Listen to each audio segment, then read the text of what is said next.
한국의 K-드라마가 이렇게까지 될 줄은 아무도 몰랐을 겁니다. 여기 미국의 한 미디어 분석가가 놀라운 이야기를 전해왔는데요. 그녀는 오징어 게임 시즌2가 공개된 날 서울의 한 카페에서 역사적인 순간을 목격했다고 합니다. 처음에는 평범한 아침이었습니다. 그런데 갑자기 카페 TV에서 긴급 뉴스가 나오더니 순식간에 카페 안의 분위기가 변했다고 하네요. 조용하던 공간이 순간 웅성거림으로 가득 찼고 모든 사람들이 핸드폰을 꺼내 들었다고 합니다. 그런데 이게 끝이 아니었습니다. 이 분석가는 그날 서울 곳곳을 돌아다니며 더 놀라운 광경을 목격했다고 하는데요. 전 세계에서 실시간으로 쏟아지는 반응은 그녀가 지금까지 본 어떤 TV 프로그램의 반응과도 달랐다고 합니다. 대체 그날 서울에서 무슨 일이 있었던 걸까요? 그리고 이 분석가가 발견한 충격적인 진실은 무엇이었을까요? 지금부터 그녀의 놀라운 이야기를 시작해 보겠습니다. 안녕하세요. 제 이름은 사라 앤더슨이라고 합니다. 오징어 게임 시즌2 소식이 터졌을 때 제가 어디 있었는지 정확히 기억해요.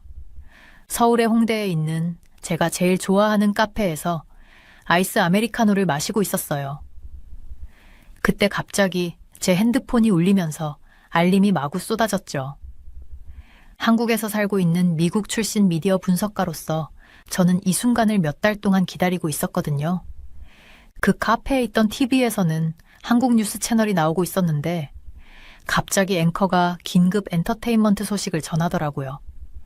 제가 한국어 실력이 기본 수준이긴 하지만 그녀의 목소리에서 느껴지는 흥분은 충분히 이해할 수 있었어요. 그녀가 시즌2의 공개 소식을 전하자마자 주변 사람들도 핸드폰을 꺼내기 시작했어요. 조용하던 아침 분위기가 순식간에 속삭임과 놀라움으로 가득 찼어요.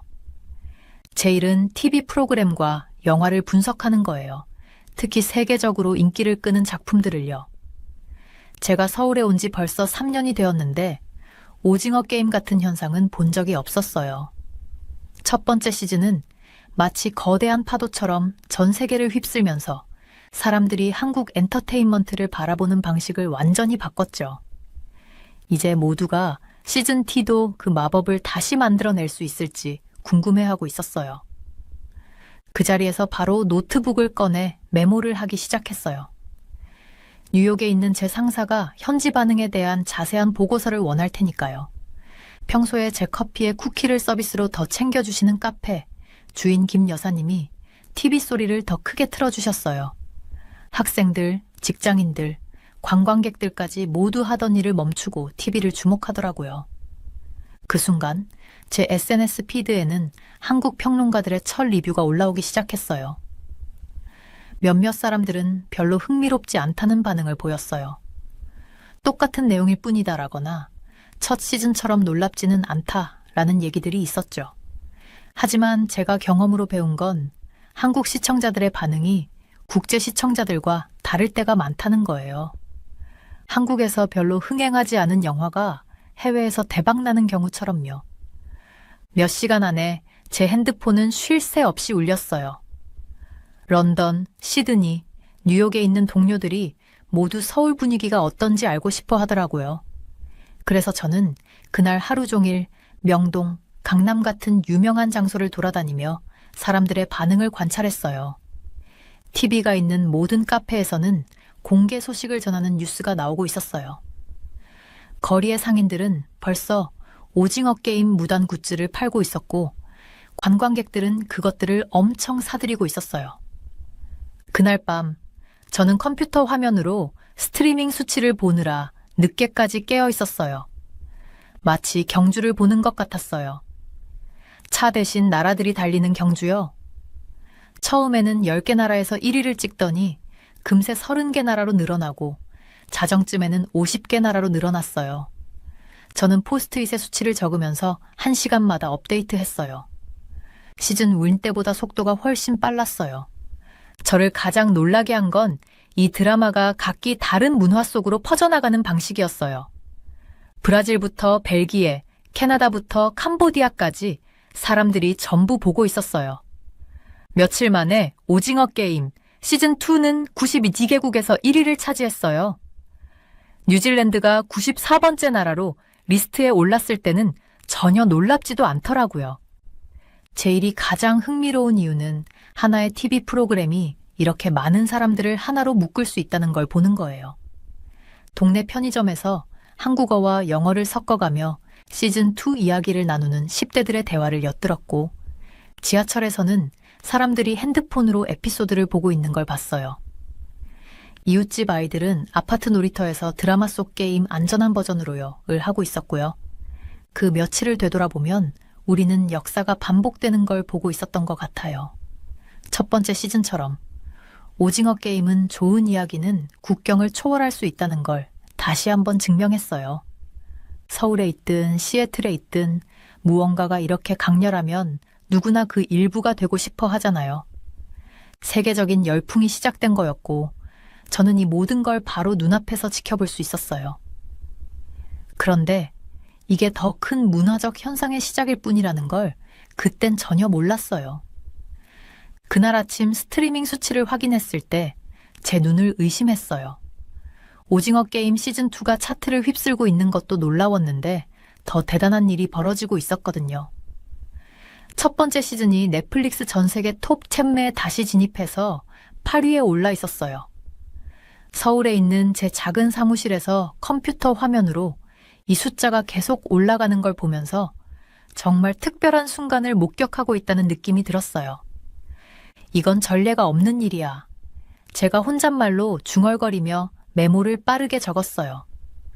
미디어 분석가로서 수많은 프로그램이 흥했다가 사라지는 걸 봤지만 이건 정말 달랐어요. 사람들은 단순히 새로운 시즌에만 열광하는 게 아니라 시즌 1을 다시 보거나 처음으로 접하고 있었어요. 데이터를 보니까 새로운 시청. 자들이 시즌2를 보기 전에 전체 스토리를 이해하려고 처음부터 시청을 시작하는 경우가 많았어요. 저는 이 현상을 좀 더 깊이 파헤쳐 보기로 했어요. 분석 소프트웨어를 열어서 여러 나라의 시청 통계를 살펴봤는데 정말 흥미로운 패턴들이 보였어요. 브라질에서는 온 가족이 함께 시청하고 있었고, 독일에서는 대학생들이 모여서 단체 시청 파티를 열었어요. 인도에서는 사람들이 드라마 속의 치명적이지 않은 게임을 기반으로 소셜미디어 챌린지를 만들어내고 있었죠. 이 시리즈는 단순한 오락거리를 넘어 전 세계 사람들을 하나로 모으는 역할을 하고 있었어요. 특히 저를 사로잡았던 건 각기 다른 문화들이 저마다의 방식으로 이 드라마와 연결되고 있다는 점이었어요. 멕시코에서는 지역 예술가들이 드라마의 상징적인 이미지를 바탕으로 알록달록한 벽화를 그렸고, 호주에서는 카페들이 드라마의 기호들로 장식된 컵에 음료를 제공하고 있었어요. 심지어 한국 드라마가 그다지 인기가 없었던 지역에서도 오징어 게임은 문화적 장벽을 허물며 큰 반향을 일으키고 있었어요. 소셜미디어 피드를 확인해 보니까 시청자들의 반응을 담은 수많은 게시글이 올라와 있었어요. 시즌 1을 다시 봐야 했어요 라는 글도 있었고, 다시 보니까 더 재밌네요 라는 댓글도 보였어요. 이 열정이 전염되는 것 같았고, 저도 점점 그 분위기에 빠져들었어요. 숫자는 계속해서 증가하고 있었어요. 시즌2는 이미 92개국에서 1위를 차지했는데 시즌 1 역시 매일 순위를 높여가고 있었어요. 이 상황은 마치 가수가 새로운 앨범을 발표했을 때 예전 히트곡들이 다시 차트에 오르는 걸 떠올리게 했어요. 하지만 이번엔 훨씬 더 큰 규모였죠. 저는 다양한 스트리밍 플랫폼에 있는 제 연락처들에게 전화를 돌리기 시작했어요. 모두가 같은 말을 하고 있었어요. 이런 현상은 본 적이 없다고요. 싱가포르의 한 플랫폼 임원은 서버가 트래픽을 감당하느라 초과 근무 중이라고 말했어요. 런던의 데이터 분석가는 유럽 전역에서 시청 시간 기록이 깨지고 있다고 공유했죠. 점심시간에 서울 거리를 걸으면서 오징어 게임 관련 상품이 곳곳에 보이는 걸 발견했어요. 상점 진열창에는 익숙한 원, 삼각형, 네모 모양들이 전시돼 있었고, 길거리 음식점에서는 드라마에 나왔던 달고나 캔디를 팔고 있었어요. 이런 영향력은 단순히 스트리밍 수치로만 나타나는 게 아니라 일상생활에서도 확연히 느껴졌어요. 사무실로 돌아와서 다시 데이터를 확인해 봤어요. 드라마의 성공은 다른 한국 콘텐츠에도 파급 효과를 미치고 있었어요. 더 많은 사람들이 오징어 게임을 본 뒤에 한국 드라마나 영화, 음악을 찾아보고 있었어요. 이 드라마가 마치 세계가 한국 문화를 발견할 수 있는 하나의 문을 열어준 것 같았어요. 시즌 1과 시즌 2가 동시에 성공을 거두고 있다는 이 이야기는 정말 중요한 걸 증명해 주었어요. 오징어 게임은 단순히 한 번의 센세이션으로 끝나는 게 아니라 전 세계 시청자들과 지속적인 연결고리를 만들어냈다는 점이요. 그날 저녁 분석 보고서를 작성하면서 제가 엔터테인먼트 역사에서 정말 특별한 순간을 기록하고 있다는 걸 느꼈어요. 이건 단순히 시청 수치나 순위의 문제가 아니라 한 드라마가 언어와 국경, 문화를 넘어 공유된 경험을 만들어내는 모습이었거든요. 어느 아침 서울의 분주한 거리를 걷다 보니까 다들 오징어 게임 시즌2 이야기를 하고 있는 게 눈에 띄었어요. 커피숍에서부터 지하철역까지 사람들이 삼삼오오 모여 휴대폰을 보며 리뷰를 읽고 의견을 나누고 있더라고요. 미디어 분석가인 저로서는 전 세계 비평가들이 이 드라마에 대해 뭐라고 하는지 깊이 알아봐야겠다는 생각이 들었어요. 강남에 있는 제가 제일 좋아하는 카페에 들러 노트북과 메모를 펼치고 아이스 아메리카노를 한 모금 마시며 하루를 시작했어요. 제일 먼저 본 리뷰는 뉴욕타임스에서 나온 거였는데 시즌2에 대해 그렇게 긍정적이지 않더라고요. 뭔가 이미 봤던 것 같은 느낌이다 라고 썼어요. 그들의 지적을 이해할 수 있었죠. 첫 시즌이 워낙 큰 히트를 쳤으니 관객을 놀라게 하기가 쉽지 않았을 거예요. 하지만 그게 다는 아닐 거라고 생각했어요. 다음으로 읽은 건 의 아라미드 티누부가 쓴 리뷰였어요. 이 사람은 뭔가 다른 점을 주목했더라고요. 시즌2가 인간 본성의 어두운 면을 더 깊이 파고들었다고 했어요. 첫 시즌에서는 그 부분을 살짝 건드리기만 했었는데 말이에요. 사람들이 절박하거나 두려울 때 서로를 어떻게 대하는지를 진짜 현실적이고 솔직하게 묘사했다고 하더라고요. 그 다음은 사우스 차이나 모닝 포스트 리뷰였는데 이게 제일 눈에 띄었어요. 비평가 피어스 콜라는 시즌2에 별 5개를 줬더라고요. 완벽한 점수였어요. 그는 시즌 1의 장점을 그대로 유지하면서도 새로운 층위를 더했다고 극찬했어요. 마치 이미 튼튼한 토대 위에 더 높은 탑을 쌓는 것 같다고 표현했어요. 엔터테인먼트 위클리는 다들 화제로 삼았던 게임들에 집중했어요.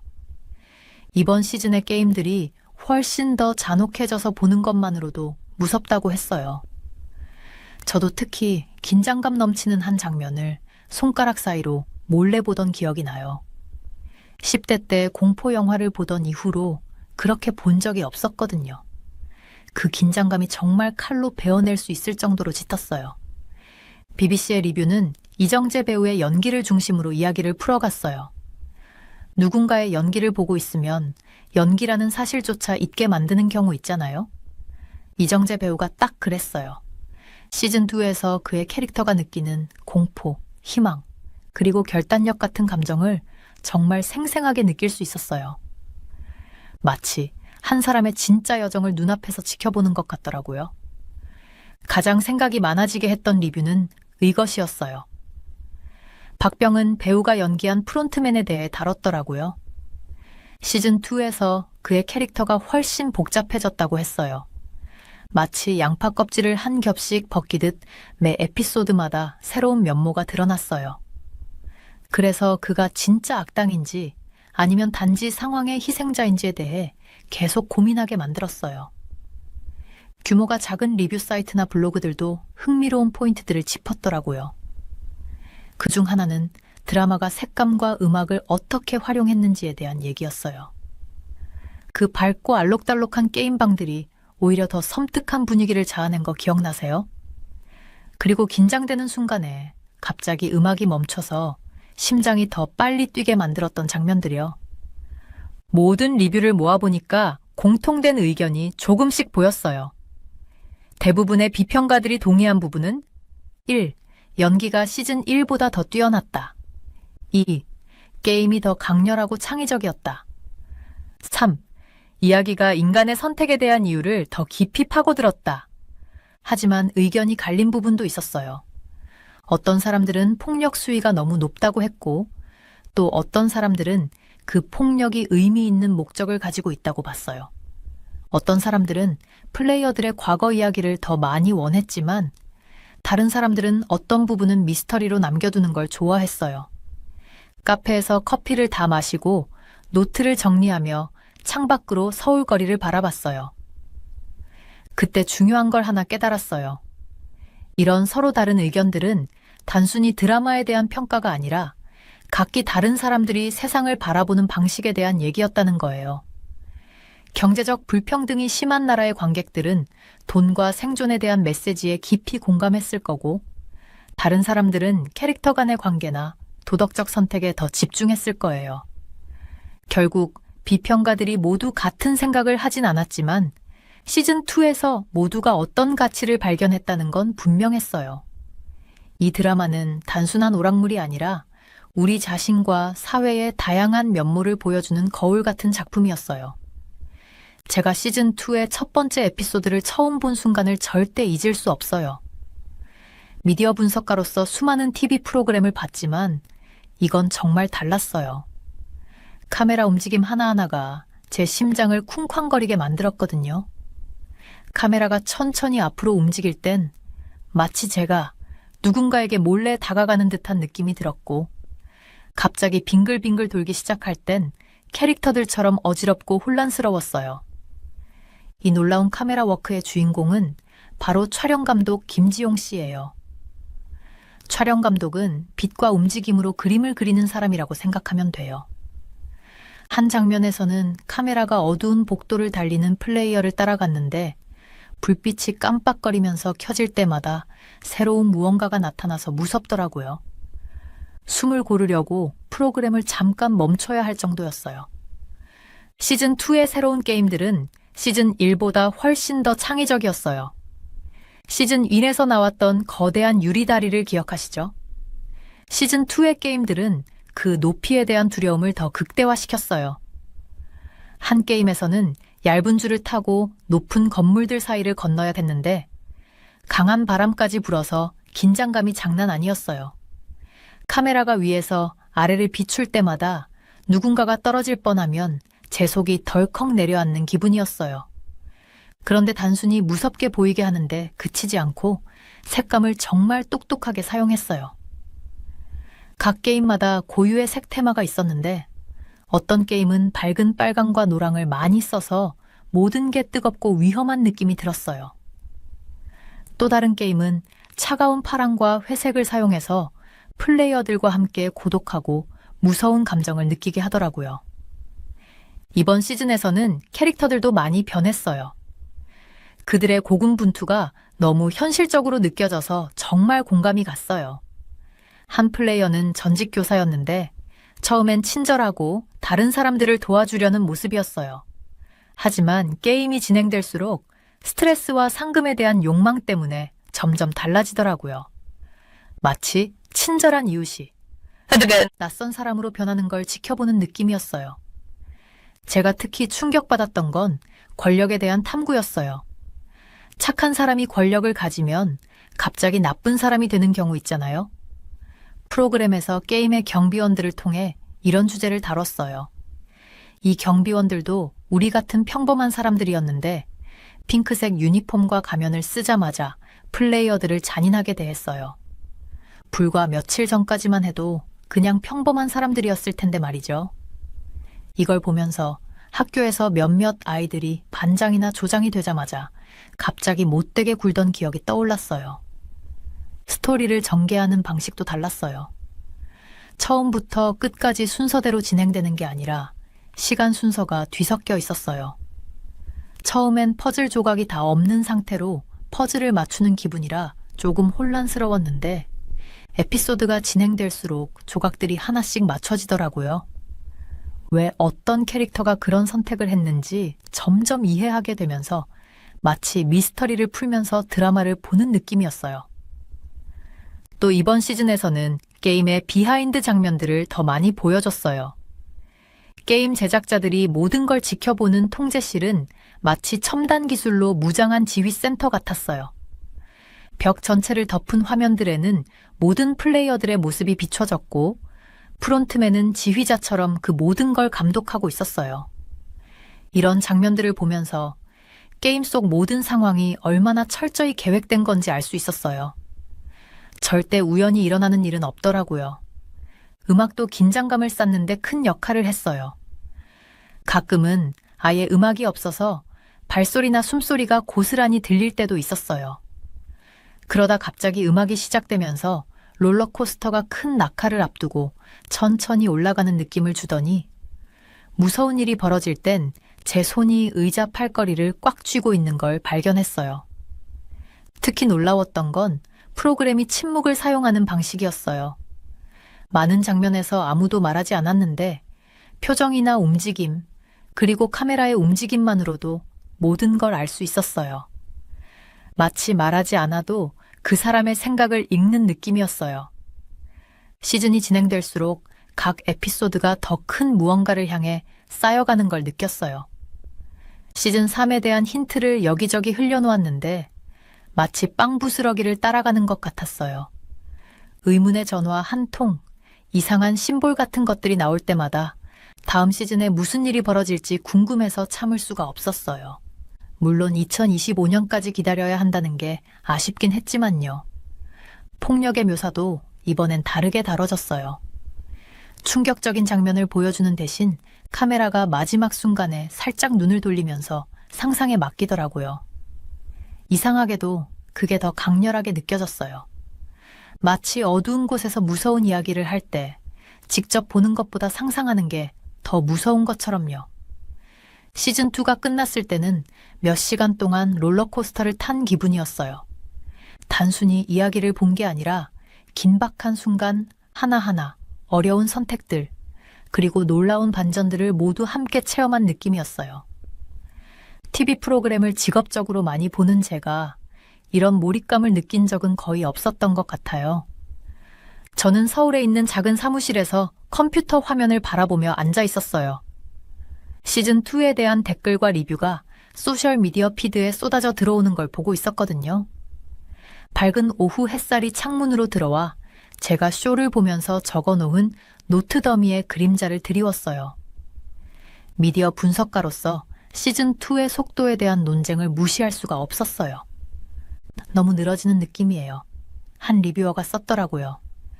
드롭계의 에피소드가 단거리 달리기가 아니라 마라톤처럼 느껴지네요. 저도 그 말의 몇 부분은 고개를 끄덕였지만 또 다른 부분에서는 동의하지 않았어요. 진실은 단순히 너무 길다, 아니면 너무 짧다 같은 간단한 문제로 끝나지 않더라고요. 제가 본 걸 한번 정리해 볼게요. 처음 세 에피소드는 마치 고속열차처럼 빠르고 짜릿하게 진행됐어요. 그런데 4화부터 갑자기 속도가 느려지기 시작하더라고요. 4화에서는 거의 40분 동안 하나의 게임만 다루면서 참가자들의 감정과 선택을 깊게 탐구했어요. 이걸 좋아한 시청자들도 있었어요. 캐릭터들의 상황을 더 잘 이해할 수 있었다고 하더라고요. 그런데 반대로 어떤 사람들은 이걸 지루하다고 느꼈어요. 마치 페인트가 마르는 걸 보는 느낌이었다는 거죠. 그래서 시청 통계 대시보드를 열어봤더니 흥미로운 점이 보였어요. 대부분의 시청자들은 첫 세 에피소드를 한 번에 다 봤는데 4화부터는 연속 시청률이 확 떨어지더라고요. 사람들이 중간에 쉬어가면서 보거나 며칠씩 쉬고 다시 돌아와 시즌을 끝내는 경우가 많았어요. 시즌 1 때는 대부분이 한 번에 몰아서 보거나 이틀 안에 끝냈던 것과는 확연히 다른 패턴이었죠. 온라인 포럼에서는 왜 이렇게 속도가 느려졌는지에 대한 이론들이 난무했어요. 그중 하나가 제 눈길을 끌었어요. 제작진이 게임 속 참가자들이 느끼는 시간의 무게를 우리에게도 느끼게 하려는 것 같아요. 이건 제가 이전에는 생각하지 못했던 관점이었어요. 그래서 작은 실험을 해보기로 했어요. 4화부터 7화까지 다시 보는데 이번에는 4번에 나눠보는 대신 2번에 몰아서 봤거든요. 경험이 완전히 다르더라고요. 이야기가 더 긴박하게 느껴지고 긴장감도 더 끊기지 않게 이어졌어요. 제작진이 애초에 시청자들이 에피소드 사이에 쉬어갈 거라고 가정하고 이런 구성을 만든 건가 싶더라고요. 그러던 중 팬들에게 충격처럼 다가온 큰 발표가 있었어요. 시즌3이 2025년까지는 나오지 않는다는 소식이었거든요. 그 뉴스를 들었을 때 저는 동네 커피숍에 있었어요. 바로 옆 테이블에 앉아있던 10대 2명이 실망해서 한숨을 쉬더라고요. 1년이나 기다려야 돼? 한 명이 그러더니 나 그때쯤엔 대학생일 텐데 라고 하더라고요. 그들의 반응은 소셜미디어에서도 그대로 이어졌어요. 팬들이 카운트다운 캘린더를 만들고 긴 기다림이 무슨 의미인지 추측하는 글을 올리기 시작했어요. 어떤 사람들은 이렇게 긴 공백이 관심을 떨어뜨릴 수 있다고 걱정했어요. 반면에 다른 사람들은 성공적인 쇼들이 시즌 사이에 공백을 두면서도 잘해낸 사례를 들면서 이를 옹호하기도 했어요. 저는 스트리밍 업계 전문가 몇 명에게 의견을 물어봤어요. 대부분이 요즘같이 빠르게 변하는 엔터테인먼트 환경에서는 시즌 사이에 긴 공백이 위험하다고 하더라고요. 요즘 관객들은 집중력이 점점 짧아지고 있어요. 한 전문가는 그러더라고요. 사람들이 이 쇼를 왜 좋아했는지조차 잊어버릴 수도 있어요. 그런데 문득 중요한 걸 떠올렸어요. 좋은 퀄리티를 만들려면 시간이 걸린다는 점이요. 예전에 팬들을 실망시켰던 다른 인기 프로그램들의 급조된 시즌들이 떠오르더라고요. 어쩌면 이렇게 더 긴 제작 시간이 좋은 소식일 수도 있겠다 싶었어요. 더 세밀한 디테일, 나은 특수 효과, 더 깊이 있는 이야기를 위해 시간이 필요한 거잖아요. 기다림의 영향력을 더 잘 이해하기 위해 시즌 사이의 긴 공백에도 성공한 다른 쇼들의 데이터를 살펴봤어요. 예를 들면 기묘한 이야기나 더 크라운 같은 쇼들이요.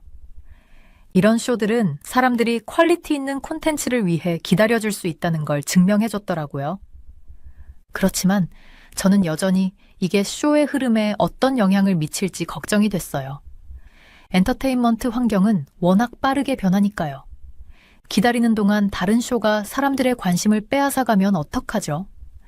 지금 오징어 게임이 강렬하게 와닿는 주제들이 2025년에는 덜 매력적으로 느껴지면 어떡하죠?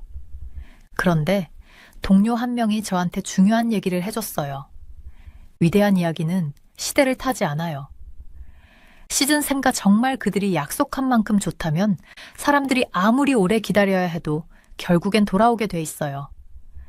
전체적으로 보니까 시즌2의 속도 논쟁과 시즌3의 긴 공백을 둘러싼 논쟁은 우리가 오늘날 엔터테인먼트를 소비하는 방식에 대해 더 깊은 뭔가를 보여주는 것 같았어요. 우리는 모든 걸 즉각적으로 원하지만 최고의 이야기들은 천천히 숨 쉴 시간이 필요하잖아요. 그 이야기를 전하는 데에도 만들어내는 데에도요.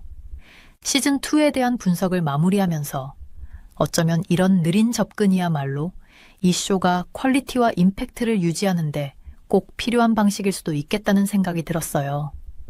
이 선택이 성공으로 이어질지는 시간이 지나봐야 알겠지만 한 가지는 확실하더라고요. 전 세계의 수백만 팬들이 2025년까지 손꼽아 기다릴 거라는 점이요. 제가 홍대에 있는 단골 카페에서 아이스 아메리카노를 마시면서 오징어 게임 시즌2 리뷰를 스크롤하던 중 정말 흥미로운 걸 발견했어요. 같은 장면을 본 리뷰어들이 완전히 다른 의미를 찾아내고 있더라고요. 마치 서로 다른 프로그램을 본 것처럼 느껴질 정도였어요. 예를 들어 구슬 게임 에피소드를 봤을 때 런던의 한 리뷰어는 이걸 반복적이고 시즌 1과 너무 비슷하다고 표현했어요. 그런데 브라질의 한 평론가는 이걸 완전히 다르게 봤더라고요. 그 사람은 이 에피소드를 훌륭하다고 평가하면서 같은 어려운 선택 앞에서 사람들이 얼마나 다르게 반응하는지를 보여주는 거울 같다고 했어요. 저는 그 리뷰를 읽으면서 저도 모르게 의자 앞으로 몸을 기울이게 됐어요. 너무 흥미로워서 완전히 빠져들었거든요. 리뷰를 더 읽을수록 사람들이 각자 살아온 경험에 따라 이 드라마를 다르게 해석하고 있다는 게 더 명확해졌어요. 인도의 한 리뷰어는 게임이 계급 차이를 드러내는 방식에 집중했는데, 반면 캐나다 평론가는 가족 간의 충성심을 이야기하더라고요. 같은 장면을 보고 있었는데도 완전히 다른 층위를 발견한 거죠. 그래서 저도 직접 실험해 보기로 했어요. 서울 제 집에서 여러 나라 친구들을 초대해서 4화를 같이 보기로 한 거예요. 치킨을 시켜놓고 드라마를 보기 시작했는데 이게 정말 제가 TV를 보면서 나눠본 대화 중 가장 눈을 뜨이게 하는 경험이었어요. 호주에서 온 친구 사라는 드라마가 압박 속에서 우정을 묘사한 방식에 주목했어요. 한 긴장감 넘치는 장면을 보다가 동맹이 계속 바뀌는 것 봐. 현실에서도 돈이나 생존이 걸리면 사람들이 딱 저렇게 행동하잖아 라고 하더라고요. 반면 일본에서 온주는 에피소드 내내 배경에 숨겨진 시각적 상징들에 완전히 빠져 있었어요. 화면을 멈추면서 저기 보이는 저 기하학적 모양들 보여? 캐릭터가 도덕적 선택을 할 때마다 저게 나타나. 숨겨진 언어처럼 더 깊은 이야기를 말해주는 것 같아 라고 설명하더라고요. 멕시코에서 온 마리아는 또 다른 해석을 했어요. 그녀는 이 시즌 전체가 소셜미디어와 기술이 인간관계에 미치는 영향을 다룬다고 보더라고요. 참가자들이 계속 지켜보고 있는 거 알지? 라면서 이건 우리가 스마트폰이나 카메라로 누군가를 찍거나 찍히는 모습과 같아. 결국 우리 모두가 인식하지 못하는 어떤 더 큰 게임의 일부인 것 같아 라고 말했어요. 이 모든 대화를 들으면서 느낀 게 아무도 틀리지 않았다는 점이에요. 각자의 해석이 퍼즐 조각처럼 또 하나의 의미를 더했거든요. 이 드라마는 마치 다각면을 가진 다이아몬드 같아서 보는 방향에 따라 생존 이야기로 보이기도 하고 인간 본성에 관한 이야기로 보이기도 했어요.